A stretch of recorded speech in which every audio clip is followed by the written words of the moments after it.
Bhartrihari, a great king who became a sannyasi. I told the story briefly yesterday to all of you. And then he wrote Subhashita Trishatakam. In that one Shatakam, collection of 100 verses is Vairagya Shatakam. It's about detachment, dispassion. In that he writes, Bhogana bhuktaha vayameva bhuktaha. We don't consume the sense objects. They consume us. We don't drink, it drinks us. We don't smoke, it smokes us. That is the nature of the sense objects. Bhogana bhuktaha vayameva bhuktaha. We are the ones who are getting consumed. We are not consuming. Tapona taptaha vayameva taptaha. We think we are striving for things. Taptaha, getting agitated. We want other things. And we are doing great meditation, austerities to attain those. But truth is that inside what is happening to us, we are only getting burnt. Instead of having the burning desire for God, all these desires are actually burning us from inside. Kalo na yati, vayameva yati. We are not spending time. Time is spending us. Every passing day we are close to our grave, a day closer. So we are not spending time. The time is spending us. Trishnana jirnaha, vayameva jirnaha. Our desires don't become old and die. We become old and die. We think by fulfilling this desire will disappear sometime and die, become old, jirnaha. It will become weak and old and die. No, our desires don't become weak and old and they don't die. We become weak and old in that process and we die. And finally he concludes, Sarvam vastu bhayavanvitam bhuvitale. All the objects in this world, sarvam vastu, all the objects in the world are bhayanvitam, full of fear on this earth. Like you get a name, you worry my name, when will my name get spoilt? You get wealth, you worry when will this wealth dwindle away? Isn't it? 5 days, billions of dollars disappeared from stock markets. Property prices fell. Banks started shaking and shivering. Already they were weak. Economy in doldrums. You have a big power and position. You are afraid who will take it away from you next. Think of anything that you have, that you own. There is a fear lurking behind it. Even good things. I am a priest of the temple. The next fear is, what if I am removed and somebody else is made a priest? I am the best of the singers in the country today. What if somebody else rises and becomes better than me? This election I have won, I have become the Prime Minister. What if I lose the next elections? So fear is behind every object of this world. Sarvam vastu, bhayanvitam, is full of fear. Bhuvitale, on this earth. Vairagyam eva abhayam. Fearlessness is only in vairagya, in detachment. All others have fear in it. Best of the things also have fear. You're a great Pandit, you're afraid somebody else will overtake you sometime. Great athlete, somebody will break your record. Great speaker, somebody can speak better than you. You're a very popular guru, some other guru may become popular than you. Fear is everywhere. Everywhere, in everything there is fear. Vairagyameva abhayam. The only fearlessness is in vairagya, in that dispassion. So this, because we are talking about vairagya this week, since we want to get rid of all those things which we think are not necessary or even an obstacle on the spiritual path. So that clarity should emerge. Some people have written some nice questions. So when does this vairagya come? And somebody has written, only when something goes wrong in the life, vairagya comes. When everything is going right, why Vairagya does not come? You are dreaming. Nice car and traveling on the highway, 230 kilometers.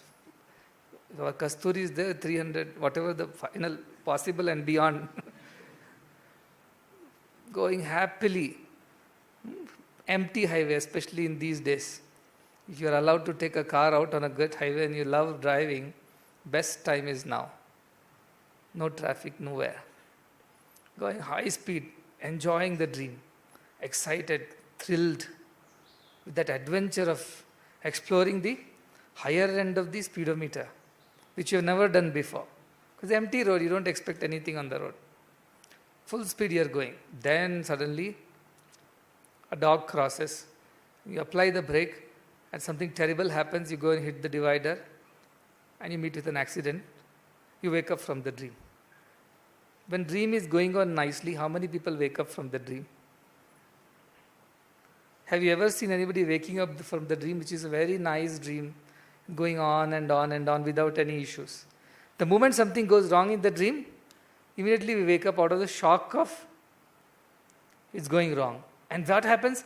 Then to our great relief, we realize, oh, it was only a dream. What a relief. If it was real, what would have happened to me? What would have happened to everybody? So you realize. So Vairagya is that bad incident which wakes you up from this dream. Otherwise nobody will wake up. Bhadrahari woke up from his dream for this infatuation with Pingala, his queen, because something went wrong. And he woke up. So some shock is a must. Otherwise we will keep slumbering all our lives.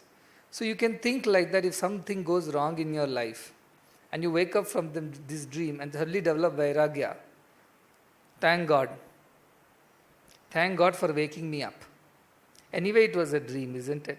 So I actually didn't lose anything. Did I lose the car in the dream? Did I lose my leg in the dream? No. When I woke up, nothing was there. Thank you for sending a shocking experience in my life. My friend deceived me. My beloved cheated on me. My business partner defrauded me. Somebody else duped me, deceived me, whom I thought was my well-wisher, caused me all grief and harm. Thank you, God, for waking me up from this dream that I thought this will go on forever like this. And anyway, when we wake up, there is no loss. Have you really lost that friend? Have you really lost that business? Have you really lost what you thought you have lost? No, because that was also a part of dream. Seems once Janaka slept and dreamt that his soldiers came. Oh, you're sleeping and the soldiers came and said, wake up, king, wake up. There is an attack by the neighboring enemy. And Janaka woke up, immediately prepared for the war in the middle of the night. They went and waged the war, fought the war, lost the war. After that, Janaka is the new king, excommunicated Janaka said, you get out of this kingdom. I spare you because you are a good king. I will not kill you. But now you get out of this kingdom. So Janaka is on his own. He's walking and walking and walking and crosses over his state borders into the next state. And he's so hungry because he's not eaten. He has fought a war. He's all bruised, hungry. And he's asking everybody, give me some food, give me some water. I'm hungry, I'm hungry, I'm hungry. He goes on telling like that. And then finally reaches a place where somebody is distributing some food. Annapurna Seva. So he joins the queue of all the beggars and mendicants and poor who are waiting for the food. Janaka also joins them. And he keeps waiting, and finally when his turn comes, the food is over. Oh, he curses his fate. I'm so hungry, I stood in the line for so long and the food is over. The one who was serving the food, he feels bad. He looks at, you look like a good man from some noble origin. Seems like you have fallen to the evil ways and now you are a beggar. Let me see what I can do for you. Poor man scraped the bottom of the vessel and gave it to Janaka. Janaka felt some relief. Finally, I get to eat something. As he was about to put it to his mouth, a kite swooped in and snatched away the porridge or whatever he got, the leftover, the gruel. Janaka was even more miserable now. After so long I got little food, that also is now taken away. What a misery it is. And he, out of his exhaustion, fatigue, aha, he shouted and fell on the ground. And he fell there and woke up from the dream, ha, he shouted. His wife came, what happened? What's wrong with you? He is stunned. He's looking this way and that way. He's not able to believe what happened just now. He looks at his wife with suspicion. He looks at his palace with suspicion. Everything he looks at with suspicion. Is this all true? Is this the dream or is that the dream? He starts worrying. Am I still the king? Because that dream looked so real. I fought a battle. I felt so much of pain and hurt. And I hunger and thirst and disappointment, dejection, exhaustion. That was all so real. Did I fall there and start dreaming that I am a king again? That worry started killing Janaka, now eating his head. So next morning also, he was not doing anything. Anybody comes for anything, sir, please sign this. Is this real? Is that real? We have to pass a law. Is this real or is that real? Kept on asking everybody. Because he was so shocked out of the dream that was unable to believe that this is not a dream. He was not sure whether this is not a dream. Because that seemed so real. His hunger was real, his exhaustion was real, his loss of war was real, his wounds were real, the pain was real, agony was real, disappointments were real. So real. So this also feels similarly very real. So how do I believe this queen? How do I believe these people? Whether they are also real or they are all dream. And again I will wake up from this dream and go back to that reality.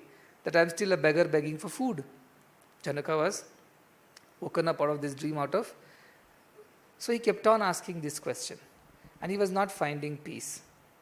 How do I know this is not real and this is also a dream? And I will be woken up with a rude shock that you are no more a king. Actually, you are a beggar. So then they say, the legend says, Ashtavakra came. Some say Vashishta came, whichever way. And they came and he started asking, and what happened then? Was that real or was this real? Then he asked one question. In that dream, were you there, you watching yourself fight, fall, beg? He said, yes, I was there watching myself, going through the agony of hunger, loss, defeat, exhaustion. Now, here, are you watching yourself meet people in the court and the people, public, praja? Yes, of course I am watching them sitting on the throne and people are coming and meeting me and praising me and I am still the same glorious old king. I am not a beggar. Then this preceptor Ashtavakra says, see, neither that was real, nor this is real, only you are real. Because what was there is not here. What is here was not there. The only thing that was there and here in both the places was you. Therefore, you are real, everything is unreal, he says. What are you saying? My wife, children, family, all this is unreal? Is it a dream? Yes, it is a dream. Then what about me? You are alone real. Brahma Satyam Jagan Mithya Jivo Brahmaiva Napara, Upanishad say. Brahman is Satya, truth. Jagan is Mithya. Now what if suppose this is all a dream? See, we all get so many dreams. Why only Janaka questioned? Why we don't question? Why we don't ask, is this real or is that real? So many dreams we have gone through. Chased by snakes, tigers, cheated by our friends, scolded by our parents, beaten up by our teachers. How many dreams we had? Or even some mad kind of dreams, running and falling into a ditch. All kinds of dreams, or fighting a war and getting killed. So many dreams we have had. Why we didn't wake up and ask this question to anyone? Is this real or not? We didn't ask because we are not sattva buddhiman still. Our buddhi is not sharp enough to ask that question. That's why I'm saying keep sharpening your buddhi. Keep sharpening your buddhi by continuous asking this question. Are all the joys here real? Are the pleasures real? Are the pain real? Imagine in second class when you had lost that newly bought pen or gifted pen. Look at the misery of that time. You thought the world is ending now for you. Even some other thought, if I go home, rather being killed by my mother, let me commit suicide in the school itself. How important was that one little thing for you? How much of your mind and body and your thoughts it occupied? How much misery it made you experience? Today, are you going to worry about that 2 rupees pen you lost in second standard? No. Your buddhi has evolved. What is that childish thing? What is that foolish thing I was worried about? So all those you thought were most important to you. Some of your friends you left and came here. While leaving, you were agonized. Your hearts were breaking to pieces. I am leaving this friend. When I will meet this friend again? When I will meet whom I love? Shed tears, cried, never slept. But when you came here, grew up again, you thought all these were childish friendships. We played together, ate together, but that does not mean that I cannot live without that person or that person is not living without me. Similarly, today's things that will appear to you so real, today's problems, today's aspirations, today's desires, today's ideas, 10 years down the line, they won't make any sense to you. They will be so flimsy. Like Janaka, you will ask, was I even there? Was it even true? So buddhi can discriminate. Buddhi can tell you, don't attach too much of importance to anything. Because none of this is going to last. Like a dream, it will vanish. None of this is going to last. So buddhi will tell you, why do you invest so much of your time and energy on something which is not going to last? Suppose you're a businessman. I'll tell you, you invest in this building, is real estate, very good. But just know that by tomorrow it is going to collapse because it is made so poorly. As a businessman, are you a fool to go and invest in that building? When you know that the building is actually going to fall, it's been made so poorly. No. Then why should you invest in things of this world which are going to vanish tomorrow? Your friendships will vanish, your relationships vanish, even the love in the friendship. Friend may be there, friendship will not be there. Marriage is there, but the love in the marriage is not there. Children are there, but all the joy that you received from children, so you thought you received, is not there anymore. House is there, comfort is not there. Bed is there, sleep is not there. Food is there, hunger is not there. So what will you do with that? So this discrimination, vichara, buddhi alone is capable of doing it. Mind will not do it because mind thrives on falsehood. Mind thrives on false. Buddhi discriminates, like Hamsa discriminates. Mind cannot discriminate. Buddhi discriminates. That is why buddhi yogam. Buddhi yukta jahatiha ubhe sukruta dushkrute. Develop that buddhi and discard both good and bad in this world, it says. Something good has happened, well, all right, this also will pass. And Krishna, when these Pandavas were thrown into the forest, he made a drama on this. One on a leaf, Krishna wrote, "This too shall pass," and folded it and gave it to Dharmaraj and told the most desperate times. When you think this is it, the world is, we cannot, another day we cannot go on with this whole thing. This is it. You are in that kind of desperation, only then you open this. Otherwise, don't open, he said. There is a secret of a solution to all your problems in this little folded leaf. And then what happened? Finally, there came a situation where they were so desperate, they didn't know how to go about it. They thought this is the end, like many times we think. And then he opened the writing of Krishna. And what is written in that? This too shall pass. The good shall pass. The bad shall pass. The favorable shall pass. The unfavorable shall pass. Friends will pass. Relations will pass. Name will pass. Everything will pass. You will not pass. You in the sense, the Atman will not pass. Everything else will pass. This body also will pass tomorrow. Whatever you do. Somebody showed me a documentary. I believe it is from Thailand or somewhere. There is Malaysia. A lady who is maybe 90 years old now. And she has a huge inheritance from her father and all that, husband, previous husband, whatever. So much wealth she has. And all that she spends just to keep herself young. So many injections, so many treatments, so many operations, just to keep herself young. And the interviewer is asking, you're almost 90 or 95 something she's reaching. And so many dresses, so much of makeup. She looks like a painted doll. Hair is fake, teeth are fake, eyelashes are fake, skin is fake, nails are fake. Everything is fake. And she has done so many operations to remove her wrinkles, and so much money she has spent, millions of dollars she has spent on just keeping herself. Then the interviewer asked, is it, this is what makes you really happy? She says, I don't know what makes me happy. But if I don't do this, I become unhappy. I don't know what makes me happy. I don't know where is happiness. I've never found it.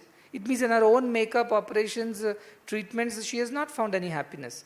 But she's afraid that she'll become unhappy if she doesn't do this. That is our nature. Do you know where is happiness? No. But I think I'll become unhappy if I don't do this. If I don't have these friends, I think I'll become unhappy. If I don't have social acceptance, a social circle, I'll become unhappy. But truth is that you should try it out. Throw it and see whether you really become unhappy. Or it was your illusion that you'll become unhappy. Therefore, buddhi is the biggest friend. It helps you to develop this viveka and vairagya. Viveka, is it necessary? Is it real? And why should I waste my time on it? And vairagya, the other good friend says, if you don't need it, just throw it. Why should I take it for another day? Don't postpone. See, this throwing you should not postpone. What is happening? We know, janami dharma. I know this is right. Janami dharma, this is wrong. But to get rid of it, the nivritti it needs immediate action, no delay. To delay. A Brahmin once, like you were singing, Janama Maran se par karo, Bhavsagar sudhar karo, Garaja suno, or whatever. What is that you are singing? All of you are singing this kind of bhajans. Mrityu, save me from Mrityu, save me from Punarjanma. Like that, some Brahmin would chant, so many mantras are there. Tayambakam yajamaye sugandhim pushtivardhanam urvarukam vandanat mrityor mukshiyama amrutata. Keep chanting. So one Brahmin was chanting, God became very happy, sent one sage there, saying, pick this man up and take him to heaven, because he is praying for Amrutatvam, he doesn't want this world. Let us take him. Grant his wish today. So he reached that family. First names, Kyali some Yamaduta or Devaduta, let us say for good sake, Devaduta. God heard the prayer. Janama Maran se par karo. Somebody is asking me for this. All right, Devaduta, go pick him up now. Par karo immediately. Rarely people ask, no? Remembering God in troubled times is not really remembering God. We are remembering our troubles, not God. Because we have troubles, we are remembering God. That is not really remembering God. So this man is asking, Amrutat, give me Amrutat. He said, pick him up immediately before he changes his mind. So Devaduta lands up at his door. Knock, knock. Let's go. Who are you? God sent me. Why? You just now sang Janama Maram se par karo and all that. Really? You believe in all this? Yes, you asked and you are granted. You are so lucky you are going to go to heaven now. He says, oh, so wonderful, so grateful to God, so thankful to Swami for giving this wonderful opportunity to be with him, serve him. But you see, just now I have got married and my wife is expecting a child. Now, is it not my adharma to my wife to leave her with a baby in the womb and walk away? So, once the child is born and I have settled them, taken care, you please come back. I'll be there to go. Perfect, no problem. He goes and reports, oh God, he has asked for some more time. He still doesn't want to go Janama Marana Para and all that stuff because there is a son to be born. So, Brahman needs a son to do his Shraddha. Anyway, so after 4 or 5 years, as the case might have been, this Devaduta reappears. Says, see, I have this target, God told me to pick you up. You have been delaying this 3 years, 4 years. He sees a small boy playing, a boy and a girl also, let us say. Both are playing there. And wife is there, running this way, that way, cooking, cleaning. And this man is, Janam Maran se paar karo, Janam Maran se paar karo. And this Devaduta says, all right, second call, let's go. He says, oh, you come back. I really wanted to go today itself, but you see, my children are very small. Once my son grows up, so that he can take the responsibility of the family, look after his little daughter, a little sister, and the wife, then I would have done my dharma. Then I will come with you. Just a few more years, kindly wait. So Devaduta comes back to God, says, he's asked for a few more years. God says, all right, let it be. So after a few more years, Devaduta appears. Some big function is going on. Everything is decorated, music, food. So he goes and says, hey, I'm back. He says, my son's marriage is going on right now. You should have waited, come a little later. My son is just getting married. Everything, festivity is on. If I die, what it will look like? All right, goes back. God says, so be it. Few more years, comes back. He says, just now my grandson is born. He needs a grandfather to look after him. But my son is no use. He has no brains. He will squander away all the wealth that I have accumulated, amassed, and he will not have any. He's not a responsible boy. I have to look after all this wealth. Otherwise, thieves will steal away. My son is very careless, and his wife is double careless. She spends so much. So I don't think I can leave right now. Otherwise, my grandchildren's life will be spoiled. All right. So when you settle everything, you please let me know. So again he continues, Mrityor Mukshiyam Amrutat, the typical prayers, which are going on for 20 years now. And one fine day God says, what happened to that man? I was supposed to redeem him, he had asked me for redemption. Because generally people ask for money, wealth, wife, family, children, jobs, USA visa. But this is one person who is asking for Mrityor Mukshiyam Amrutat. Please pick him up this time. And the Devaduta is complete resolution, says, I must go and pick this man up now, because enough is enough. I've been waiting for 25 years now. What, I had no other work or what? Wait for this man to get ready. So ends up at his home, knock, knock. 2 children open the door. Yes, what is it required? He says, where is that old man used to be there? He says, who? My grandfather? Yes. Oh, he passed away. So he passed away. What happened to him? Whatever happened to him? He said he passed away. Then he says, when Devaduta gets into his yoga and finds out where is he, he realizes that this grandfather had buried all the wealth in the backyard because he was scared that this son will squander it away. And he was already passed away and born as a serpent who would sit on that wealth and never allow anybody to come. And so Devaduta says, God, what should I do? He tell the children, there is a snake in the backyard, let them kill him. So these children go with sticks and beat the snake and finish him up. That is the fate of such a person.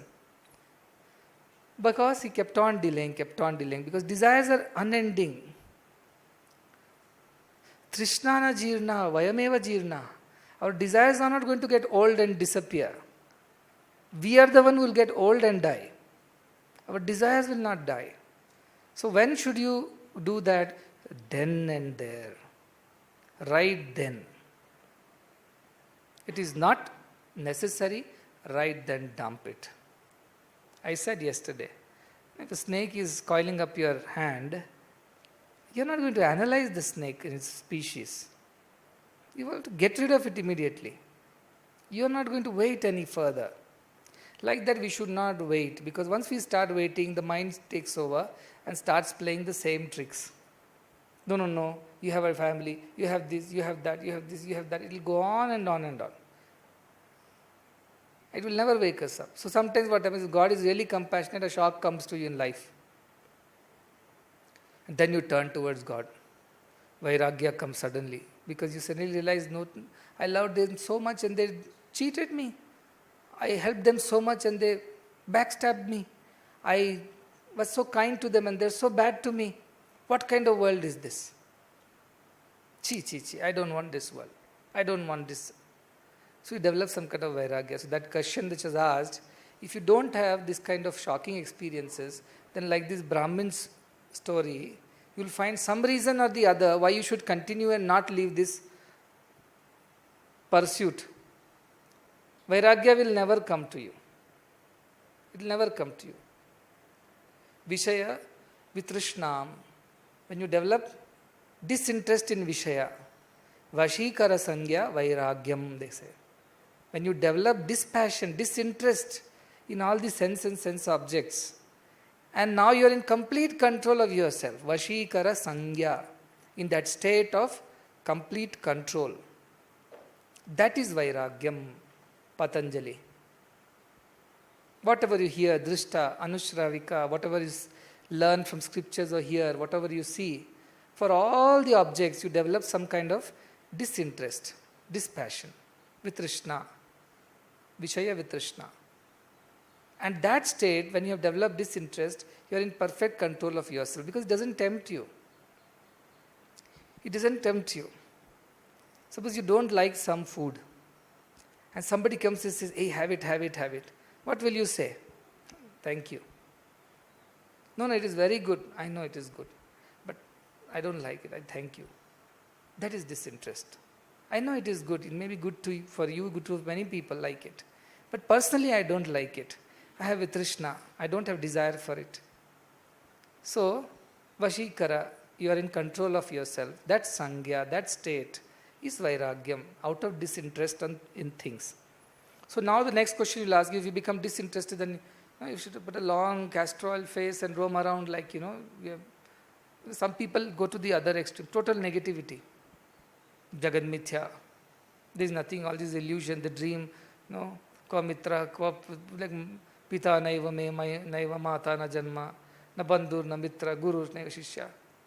But if you have really understood the Atman, then you will not be long-faced. You will see the play of God everywhere. The drama of God. But if you don't have that, you have only theoretical knowledge. Then what will happen? You will develop kind of a hatred. Some of the sannyasis, they look down upon others as if they are like wretched creatures, to be shunned, abandoned, to be distanced. That is because they have half knowledge of what is vairagya. They look down upon everybody as they are no good. But true vairagya is what? Vashikara Sangya. You have control over yourself. You have control over yourself. Why? Because somehow you have developed dispassion for all the objects of the world. So it's very beautifully said. For that person who is like this, what happens to him? Yada yat kartum ayati tat kritva tishtate sukham. As and when things come, they do that and they are in peace. They don't give over attention or they don't get overexcited by things. Sukheshu, dukkheshu anudvigna manah, sukheshu vigataspraha. Good comes, let it come, this too shall pass. Why should I jump around for this? I know this will pass. Something goes wrong, anudvigna manah, not disturbed in mind. Why? This too will pass. So why should I pay unnecessary attention to this and spoil my peace? They develop this kind of an attitude, knowing the truth of the life, that this all will pass. And therefore, I don't have to spend too much of my time and energy on these things. And that's how they develop a disinterest for things. Today, you might be the best singer here. But there's no guarantee tomorrow somebody else cannot sing better than you. If you're so attached to your position as a singer, no, I'm the best singer of this place. Then there is fear behind it that will create trouble for you. You will get attached, you'll get angry, you'll start hating others. And you will scheme against others, plot against others to make sure that your position does not change. Or you are an administrator or the head of an institution or anything. Sarvam vastu bhayanvitam. Vairagyameva abhayam. How does it matter? Okay, today I am a singer. Yesterday I was not the best singer. So what is it? Tomorrow I may not be the best singer. What is it? That kind of dispassion in everything. That is vairagyam. Vashikara sangya. It's not about running away. It is about keeping yourself under control. You are very much on the road. Because you are afraid that you will get cheated again, that's why you don't want to make friendships. Because you're afraid somebody may not respect you again, that's why you don't want to show up. Because you're afraid that you may not find the true love, so you're afraid of loving anybody. Because you think people will not be grateful to what you do, so you stop doing help to anybody. That is not Vairagya. Is that Vairagya? It's Vikara. Out of Bhaya, you're running away from things and saying, I am a great sannyasi, I have given up everything. But these are all that, like that, whatever the fox says, no sour grapes. I don't eat grapes nowadays. Why? Because I can't get it. But I won't tell that. Oh, those grapes are very sour, they are bitter, they are not tasty at all. That's why I don't eat grapes nowadays. Why are you not engaged in some activity? No, I am a sannyasi, I don't. Truth is that you are good for nothing, you can't do anything, one thing properly. If you go and do, you'll get scolding, so you decided that I will act sannyasi, vairagi, and I will not engage in any activity. Why is he not coming? He is a sannyasi, people will say. Oh, good. Truth is what? Give him one work, he can't do one thing straight. He'll spoil it. So that is not Vairagya. Vairagya is Vashikara Sangya, by Vishaya Vitrishna. By having developed dispassion for things, you have controlled yourself. It does not mean that you don't do those things. You do things, but you don't get attached to those things. You don't get attached to these things. Why you don't get attached to these things? Because you have this oil of Vairagya. Ramakrishna said, if you cut jackfruit, it sticks to your finger. Ladies will know better, because men only know to eat. So ladies who cut and make, jackfruit sticks to your finger. It's a very irritating feeling, itchy feeling. So what the ladies do, they apply a lot of oil to their hand and then cut jackfruit, so that the juice of the jackfruit, the sap, that doesn't stick to your hand anymore. So that is Vairagya. So will you stop cutting jackfruits? No, we'll still cut jackfruits and make curry and eat it. But we will cut it with oil on our palms. Will you stop engaging in the works of the world? No, I will still engage. I will cook my food. I will do everything that is required. But because of this Vairagya, disinterest, dispassion, I have applied that oil. So it won't stick to my finger. It won't give me trouble. Will you not marry and have children? You may marry and have children. But I am not going to run away because I have fear that these people will turn out to be like, what is that? Bhartrihari's wife. But you are, because I have no attachment to them. Will you not study any further because this is all avidya, maya is not going to redeem you, take you to Brahman? No, you will study because that is your duty. Yada yad kartum ayati, whatever comes your way, tad krutva tishtate sukham. Doing that, they are happy. Yoga yukta you will become. You will become a yogi. What kind of yogi? Yoga vishuddhatma, pure hearted. No passion for anything. Do it because it has to be done. Not beyond that. You are a yoga yukta, vishuddhatma, pure hearted. Jitendriya you are. Jitendriya means you have controlled all your senses. You have captured all of them in your control and you use as you want them. They cannot use you any more. You choose, you decide, you act according to your wish. And your mind and your senses don't drag you around. So that is the nature you will, yoga yukta you become. Jitendriya you will become. And so what happens for that person? Even if he does, nothing attaches to him. What he does? Kurvan napi. Whatever work he has to do, na lipyate. Nothing sticks to him. Why? Because the oil is there. How can something stick to your hand now? So you go about doing your day-to-day work with interest, with disinterest or dispassion, to the extent that you know all this is transitional. Even if I get good name out of it, people come and praise, smile, thank you, this too shall pass. Tomorrow something goes wrong, the same people will come and curse also. So even then you say, this too shall pass. I am doing my duty to the best of my ability as a service to God. Beyond that I have nothing to expect, nothing to gain, nothing to lose. That kind of idea which is born out of this kind of an understanding of the world and its temporariness. That is Vairagya. When you are in control of things, you don't run away from things because you can't handle them. You develop a control over things, you should be able to handle it with dispassion. It should not affect you because you applied the oil of Vairagya. I was telling, when you fight a war, what Malla Yuddha, all these palwans will be fully drenched in oil. Why do they do that? So the next fellow cannot catch hold. His grip will keep slipping. That's all it is. When Maya tries to catch you, its grip should slip. Because you applied tremendous oil of Vairagya on yourself. And that's why even if you work in the world, the Maya tries to catch you and capture you, its grip slips. You escape. So that is the idea of Vairagya.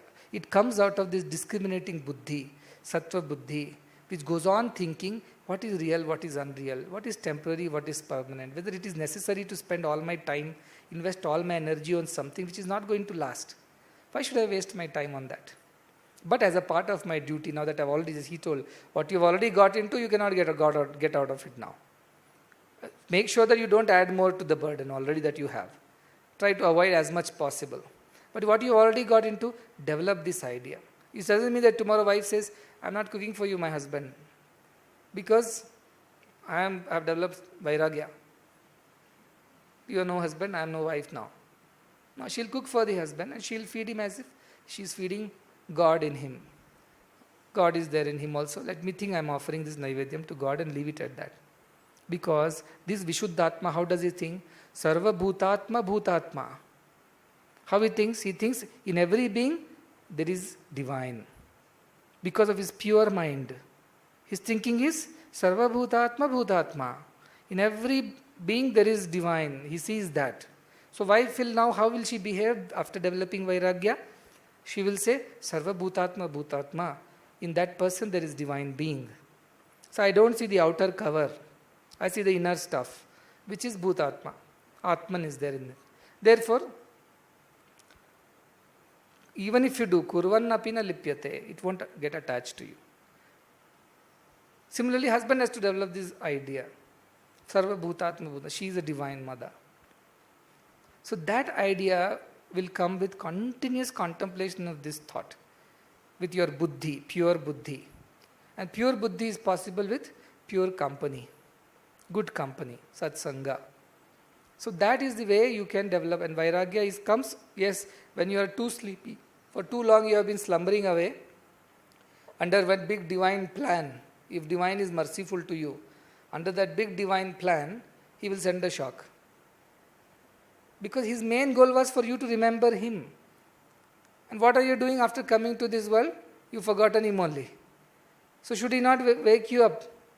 Should he not give you a small shock when you sleep in the class and forget that you are here to study? What does happen? What happened? The teacher comes. Our teacher, some are like perfect. They take a chalk piece and straight it goes to the 12th row fellow. Goes straight and hits him. Like, what perfection these teachers have. By hitting, they become perfect. They know how fast, how long, how much distance, momentum, velocity, perfect calculations. 1 second they'll turn like this. All of you have got some chalk shots. Have you or not? If that doesn't work, then teacher will walk up to you and take care of what needs to be done. That shock will wake you up. Then you realize, oh, I was sleeping in the class. I was thinking I was playing football in the field. Dream. If the dream goes on like this and nobody hits you and wakes you up, you will continue to playing football even through the whole day in your dream. Nothing will go wrong. But because somebody has hit you or some shock has happened, you have woken up from the dream.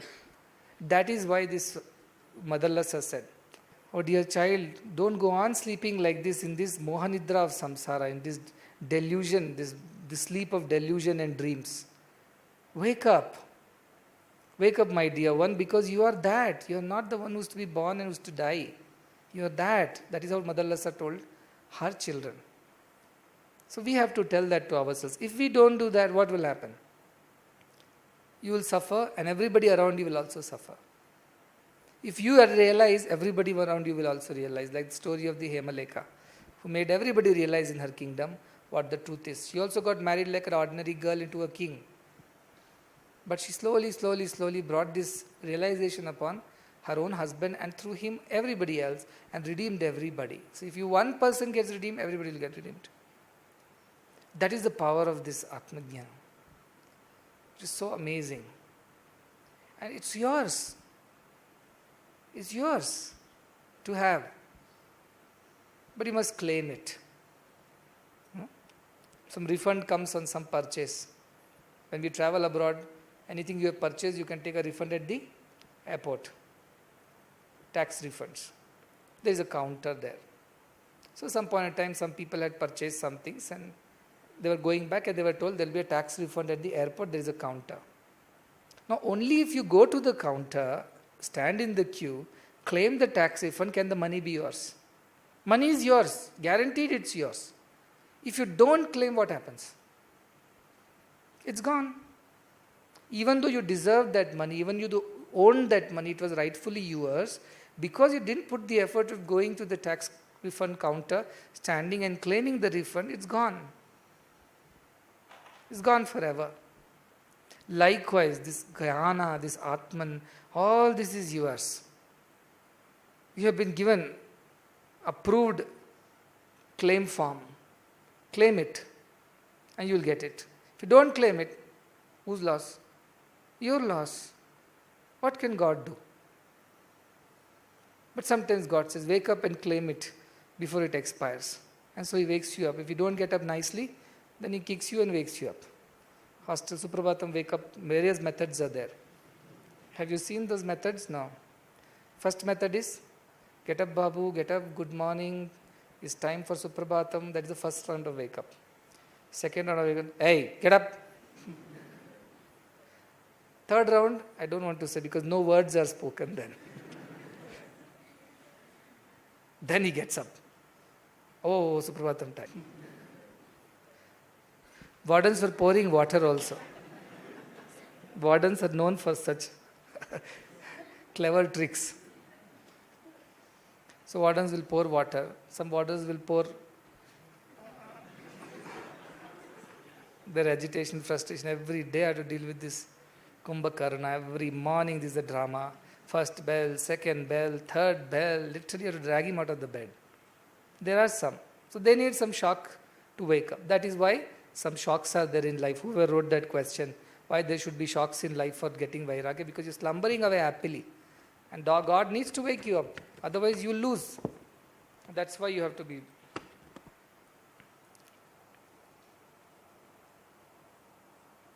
Some people said that after I have got this idea, I feel very, very, very peaceful. I am much better than before. Aham Brahmasmi is a chant that goes on inside me anytime. But nowadays I don't sleep as much as I was sleeping earlier. And sometimes I wake up many times in the night.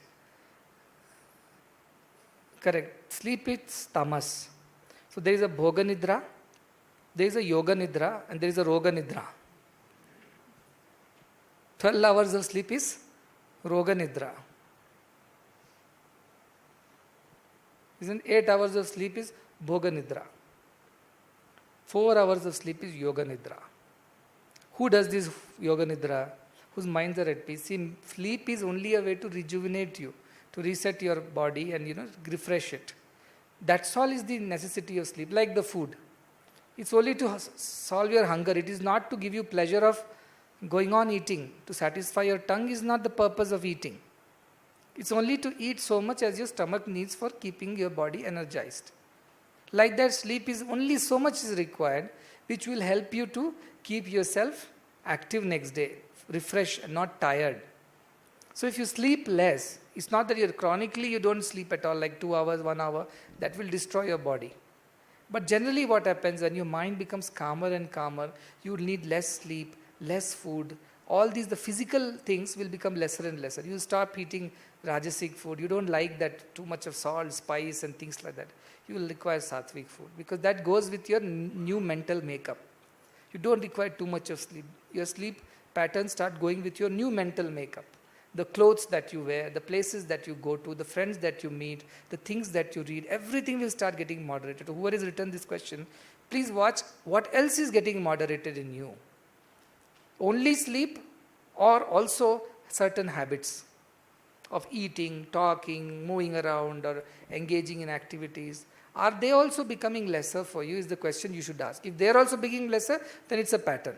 It's a pattern of your transformation. But suppose for some reason only sleep is becoming lesser, but you are eating well and you are doing everything okay, then I think you might have some sleep problems. Please discuss with the doctor. But if the whole pattern is changing, the way you think, talk, walk, eat, sleep, then you know that some transformation has begun in you. So your body is trying to tell the first lap of sleep that you have slept probably was just enough for you. The second lap is not necessary. It's like I've eaten 2 chapatis, my stomach says it is enough for me. The next 2 chapatis I have a choice to eat, but that is not necessity. So who knows, your body is transforming like that and it is as responding to your new mental makeup. So maybe you should also respond to it. But if you are getting, everything else is same, only sleep you are getting disturbances, then probably you are thinking too much or probably you are taking some pressure, you check with the doctor. But if everything is changing together, it's a new pattern that has begun. A new change and transformation has begun in you. The same question, like vairagya comes after all our expectations are smashed. So how to consciously choose to act and not develop vairagya only when we are hit by a shocking incident. We have so many near and dear ones, we have so much emotions for them, love, duty, whatever. How do we develop vairagya? With this idea that nothing is real, nobody is real. It's a dream. And therefore I should pay only so much attention as it deserves. Do my duty, apply the oil, cut the jackfruit, cook the curry, offer it, sarva bhutatma, bhutatma, everybody is divine. With that thing, offer your wife, husband, everybody is divine. See, Ramakrishna was married.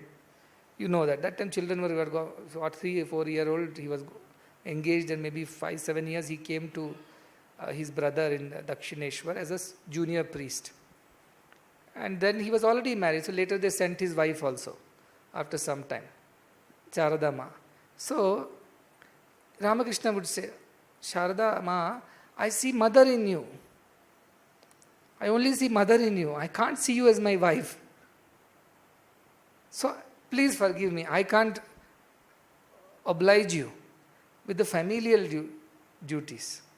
I can help you with your spiritual progress as a husband, as a partner in your spiritual progress.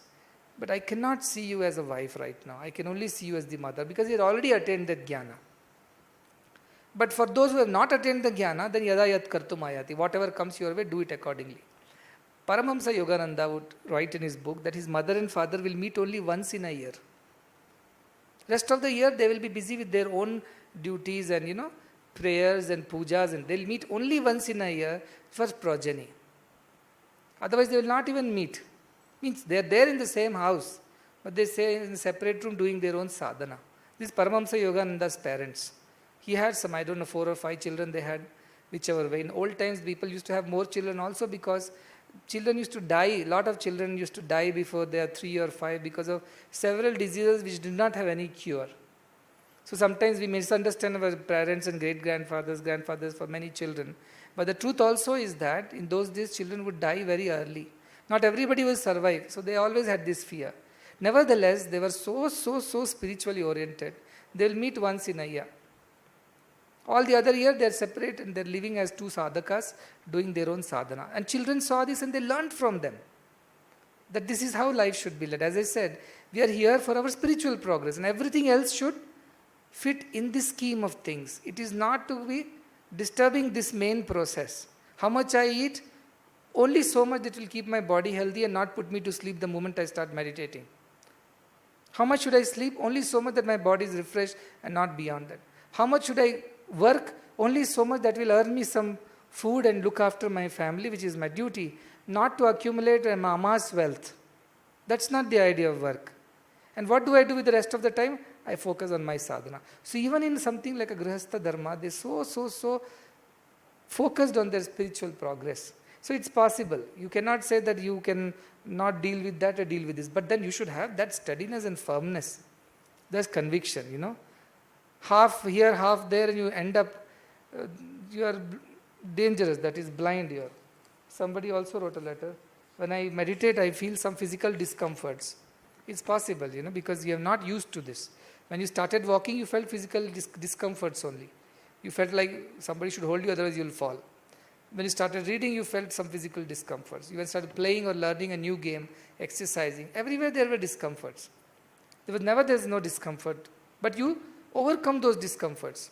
You didn't take a refuge in, this is a discomfort, so I should not. Unless it's a chronic, you are a patient, broken limbs, and you're too old, There is a different story. But for the young ones who are capable of controlling their body and mind, they should practice that. Somebody has written that, of course, it's getting hot here. So, I feel like having a cooler while I'm meditating so that I feel comfortable. Is it okay, or should I just bear it and things like that? So should I suppress that, or should I not? So it seems once Buddha was there, and his disciples were following him everywhere. Obviously, they didn't have a house to live. They were all mendicants unless the king gave them finally a place to stay. Otherwise, they were just under the trees in the forest. So in the forest, these mosquitoes will be there. So whenever they will sit for meditation, these mosquitoes will come and bite these monks. So they will be all scratching here, there, no meditation is happening. So some frustrated monk went to Buddha and he told, "No, oh great one, I don't know how you survive these mosquito bites, but for me, they're biting me everywhere. It's impossible for me. What should I do?" he asked. What is Buddha's answer? Bear it. Because the whole idea is that you're going out of your body consciousness. That is the whole idea, isn't it? To get out of your body consciousness. So you bear it. I cannot help you. Because that. It means what? A mosquito has defeated you in your meditation. Yes or not? That mosquito deviated, distracted you from your meditation. Nevertheless, because you are in an early stage, you still have not developed that kind of thing. You need some. If it's so unbearable, okay, have some basic comfort, a fan or a cooler or whatever, to just help you focus on your mind on that thought and not worry about your body. But a time should come where your mind should have progressed so much that whether you're in-house, outside, walking, talking, you're out of that body feeling and then you're always focusing on your thought. Like parents are there, older people are there. So I tell them, please choose a comfortable. Asana is what? You should be comfortable with your body. That is asana. All the other twists and bends are different. To me, an asana for meditation is what? A position in which you are most comfortable with your body, being in your body. That is asana. If you think Padmasana is the asana, well, Sukhasana is, Vajrasana is okay. Except for Shavasana, everything is okay. Start vertical and end up horizontal. Except Shavasana, all other asanas are okay, including chair asana, sofa asana. Anything is okay, but not laziness. So being comfortable in your position in your body is asana. Only then you can be comfortable with thinking higher thing. So if it troubles you too much, if it's a small thing you can overcome, try it out. I went, this Sadhvi Bhagavati ji was telling, that when she started coming to Rishikesh, she found it very difficult. She has sent a book to me, in that it's written. She's an American, never sat on the floor. They don't know how to sit cross-legged. They always sat on the chair. For him, it's very difficult. Not that she's like overweight or she's too old or she has some medical problem. No. Just the habit is not there of sitting cross-legged on the floor. And in Paramaratha Niketanam, every day you have to sit cross-legged. That too at 4 o'clock. There's 2 hours meditation. So this lady is like, okay, but he tried and then the knee started paining, the back started hurting, the hips started hurting, neck started paining. So all this started happening to her. And every time she will get this thought that this is enough, I can't bear it beyond this. Let me get up. And every time the other side of the mind will tell, no, bear it, bear it, bear it. Don't get up. You cannot get up because what you are aiming for is far more superior. The body will get adjusted with it, with time. So even though she found it very difficult, she has written in the book that she decided, I will not get up. So she slowly practiced, and now she's so comfortable sitting. She's more Indian than most of the Indians. Her Hindi or the Sanskrit or her clothes, food habits, walking, talking, everything has changed. Why it happened? Because she decided that I will not get up. Let mosquitoes come. Let them bite. I will not get up. Because I've decided I will sit for meditation for so long. How can something else as silly as a mosquito or some such silly little thing can distract me from this? She decided and persevered through that. And that's how she has developed that habit of sitting or meditation for so long. For small things, you cannot give up larger things, isn't it? So you should think like that too. But if it's too like you're not able to concentrate, okay, some basic comfort is a must, but only to the limit, only to a limit. Body, the moment you feed the body, it asks only for more. That is its nature. It's never satisfied. Trishna Jirna, it never gets over for this body. Last moment also it demands something from you. So that also you should be conscious when you are practicing your whatever sadhana you are doing. Otherwise you will not progress. For every 5 minutes you get up and relax yourself, stretch yourselves, nothing is going to happen. Continuity is very, very important. And I told you to double your time of sadhana. If you are doing 5 minutes, make it 10.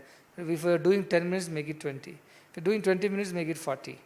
Why? Because with every week, passing week, you should be able to endure a longer time of sitting and steady. Doesn't matter if those next 10 minutes mind was wandering here and there, doesn't matter. You should be sitting. You shouldn't give up. That whole trick of the mind is to make you feel so uncomfortable that you give up pursuing it and kicking it out. So it has won over you. That's the real game. You want to defeat that mind. It makes you feel so uncomfortable, it is not necessary. I think I have already become Brahmagyani. Forget all that. That is all mind tricks. So sit down till you have fulfilled the promise to yourself that this much time I was supposed to spend today continuously. I am not saying now 5 minutes here, 5 minutes there. Now continuity should start coming. First week I said, okay, even if you are walking, talking, keep observing the mind. Second week what I said, if you have to really, really know which thoughts to get rid of, you have to really sit down and deliberate on them. That why this thought has to be got rid of. And somebody has also written a question, not today, yesterday I have written, how to get rid of these desires. Similar question, I am suppressing them now, but how to get rid of them permanently. You said you should uproot it. You should not just cut it. If you cut it, will grow back again. So like Chanakya poured the syrup on the thorny bush. What is the method, it says? The method is that only. Yasmin sarvani bhutani atmaiva bhudvijanataha tatra komoha kashoka ekatvam anupashyataha. There is no other way. Unless you know that, you cannot get rid of it from the roots. You can cut it, at least your mind is cleaner, it is hurting you less, it is troubling you less. So these things will be taken care for the time being. But at the back of your head, you should also know that these are all capable of growing back. All these are capable of growing back. They have not permanently gone. Temporarily I have got rid of. Therefore, be conscious of that. And when can you get rid of it permanently? When you have realized your truth. When you have developed Atma Jnana. That is the only final solution to these repetitive struggles with the mind. That time mind merges in the Buddhi and Buddhi merges in the Atman. That is what I was teaching in Kathopanishad today. Your senses merge in the mind merges in the Buddhi merges in the Atman, Jivatma, and Jivatma in the Paramatman feeling. So you are completely only driven by the Paramatman now, no more mediators in between for you. So till that feeling arrives in you, there is no uprooting it from the roots. It's only temporary solution now, but definitely it will help you. Why? Because your path is clearer now, you can at least walk. Otherwise there's so much of bush and jungle on your path, you couldn't have got to God. So as you're walking one step, throwing a desire out. As you're walking another step, cutting off another desire. As you're walking further, you're cutting off another attachment. So you're cleaning your path as you're walking. And therefore at the end of it they say, Yat chitne mat utne path. Ramakrishna Paramsa would say. As many people and minds are there, that many ways are there to reach God. Why? Because your desires, your attachments are in your path. And who has to clean this? Uddared Atmanatmanam. You have to clean it for yourself. You get my point? That is why as many people, that many paths. Because somebody is not going to keep a nice road clean and you can walk and reach God. That's not. That is between you and yourself. The journey is between you and yourself. So how can somebody else enter you and clean up your path? You have to clean it for yourself. It means what? You have to start walking, and as you confront desires, attachments, all negativity, all kinds of feelings, positive feelings also. That I will teach you in the next step. This is negative feelings right now. Those attachments which are negative in nature, which have at least given you sorrow once at least, at some point in time. That is a negative attachment. Think like that and throw it right now. So how you define that negative attachment? It has given you some sorrow at least once in the last whatever number of years. Or fear or any negative feeling to you once. Then also it deserves, because it can grow back. It has a thorn in it. So therefore you have to keep cleaning as you're walking, and if you'll know your path becomes better, I said you will feel and start feeling the change inside you. You feel better, you feel more light, you feel peaceful, you feel energized. You don't have so much of disturbance in your mind. Chitta vritti nirodha, all these chitta vrittis will start reducing. You should know these changes. If you're not knowing this, experiencing these changes means something is wrong. By the end of 2 weeks, you should have been a little more calmer person than what you were before. Even if it's 1% calmer than before. It should be.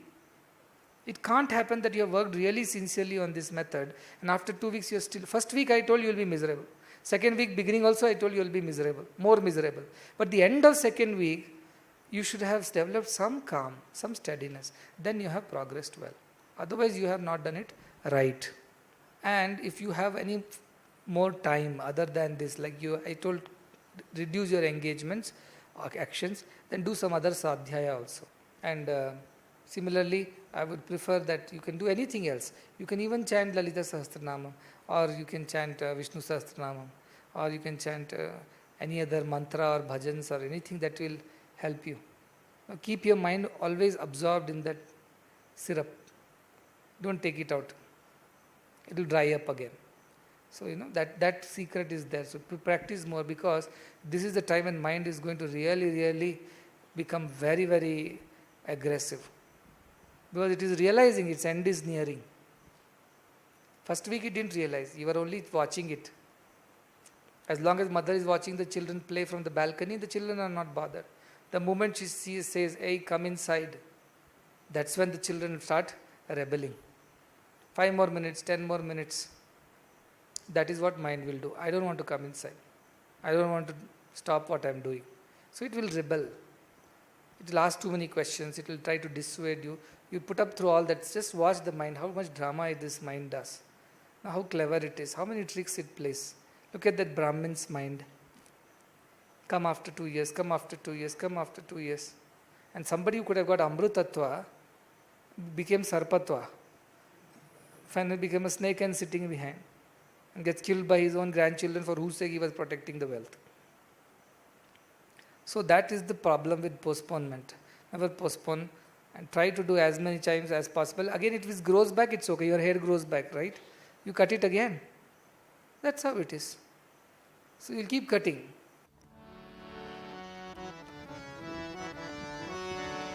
Mano buddhi ahankara chittani naham na cha shrotra jivve na cha ghrana netre na cha vyoma bhumihi na tejo na vayu chidananda rupa shivoham shivoham chidananda rupa shivoham shivoham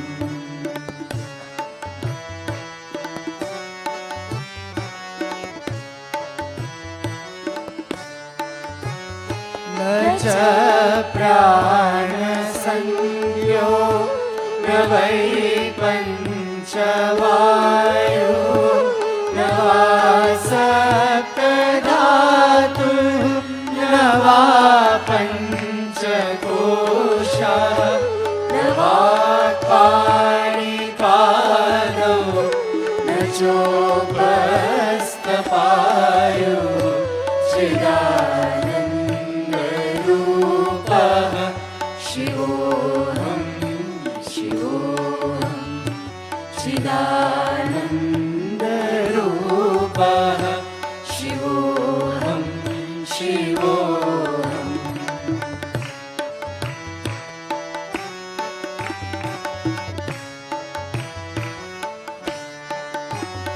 na me dvesha ragau na me lobha moho manonaiva menaiva matsalya bhava na dharmo na chato na kama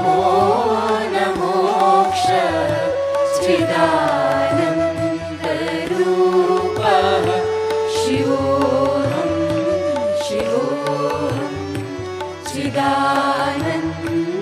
चिदानन्दरूपः शिवोऽहं शिवोऽहम्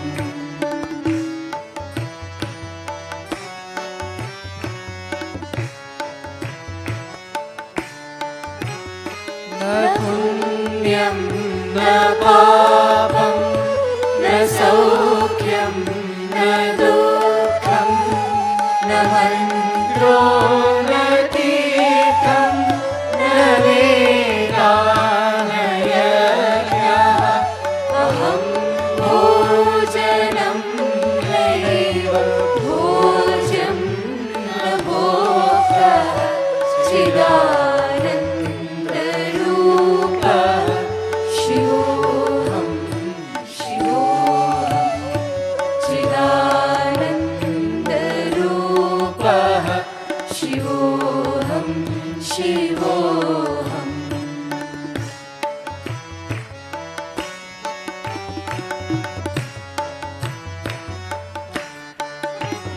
न मे मृत्युशङ्का न मे जातिभेदा पिता नैव मे नैव माता न जन्मा न बन्धुर्न मित्रं गुरुर्नैव शिष्यः चिदानन्दरूपः शिवोऽहं शिवोऽहं चिदानन्दरूपः शिवोऽहं शिवोऽहम्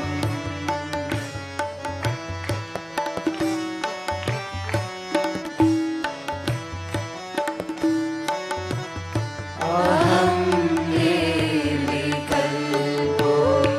निराकाररूपः विभुर्व्याप्य सर्वत्र सर्वेन्द्रियाणां सदा मे समर्थं न मोक्षेण बन्धः चिदानन्दरूपः शिवोऽहं शिवोऽहं